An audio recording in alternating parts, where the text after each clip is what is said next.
Hello friends, nongeye kubasuza by'umwihariko ese mwaramutse mute cyangwa se mwiriwe mute. Yes, ugarutse nanone Rugambwa abagabo nkambashimira by'umwihariko abakoze subscribe n'abatarayikora bashishikariza kuyikora bakande subscribe, basharinge, bakore like ndetse banandike comment ibyo bakeneye. Yes, uno munsi rero tugarutse muri episode ya 4. Abatarebye rimwe na kabiri na gatatu mbasaba gusubira inyuma bakarezireba hanyuma tugakomezanya ni episode ya 4. Yes, twatangiye duherukana muri episode ya 3 rero mbabwira ukuntu nari ndangije kuganira na Denise nkahita ndyama.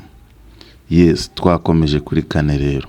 Ubwo nararyamye buracya nditegura nkuko byari bisanzwe njya mu kazi.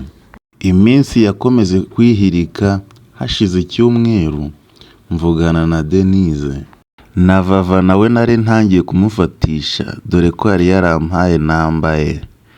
Yes, gusa keya zo kuri Denise zari zitangiye kugabanuka. Ive nawe akambwira ko ibyo ndimo atari byo. Nanjye nti ibyo uvuga ntabyo uzi, wowe ucyari muri analog. Ubwo ntibyatinze Vava yasubiye kwiga kuko yarasigaje igihembwe kimwe.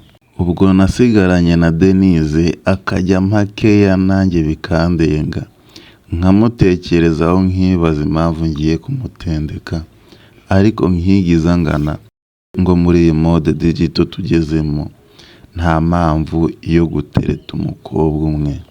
Kera kabaye Vava ava ku ishuri, noneho turabikaza duhana gahunda yo guhura, akaba ari we uzaza kunsura. Twahanye gahunda yo kuwa gatandatu, ntibyatinze uwo munsi uragera ndamwitegura. Ubwo nko mu masaha 4 Vava barampamagaye ati ko nageze muri gare wowe ugeze uje kuntora.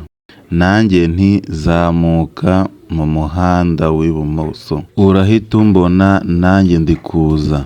Ubwo akimara kunkupa nanjye ubwo nakomeje kugenda, maze gutera intambwe 10 mbona umwari mwiza utagira uko asa ari gukebaguzwa. Mu gihe nkimurangariye ndeba ibyo arimo, mbona akwemo fone ye arahamagaye. Iyanjye iba irasonye nanga kuyifata, ahubwo ndamusanganira mbona koko niwe twajyaga tuganira, ariko mu byumve yari mwiza pe. Ubwo yari agiye kongera guhamagara nari mugeze iruhande, nawe ahita amenya angwamo, arangije antera ikibizu. Ndavuga nivugisha mu mutima nti kabisa wow. Ndavuga ati niba hari n'ikiba ndacyemera. Ubwo twahise twerekeza mu rugo tugenda tuganira, ariko buri wese yumiwe. Naribajije uti ndarota cyangwa? Nawe aransubiza uti nturota pe, ahubwo ubanza ari njye watwawe n'inzozi. Mpita mubwira ati oya shu, reka tuve muri ibyo, ahubwo nyibwira amakuru yawe. Nawe aransubiza uti sha ni sawa pe, ariko nawe ndabona umeze neza. Ndamusubiza uti sha nanjye ntari. Tugeze hafi yaho nabaga ndamubwira nti dore aho ntuye ni hariya, mutongera agatoki. Ubwo twinjiye muri icyo gipangu nari ncumbitsemo. Tukikinjira twahise tubona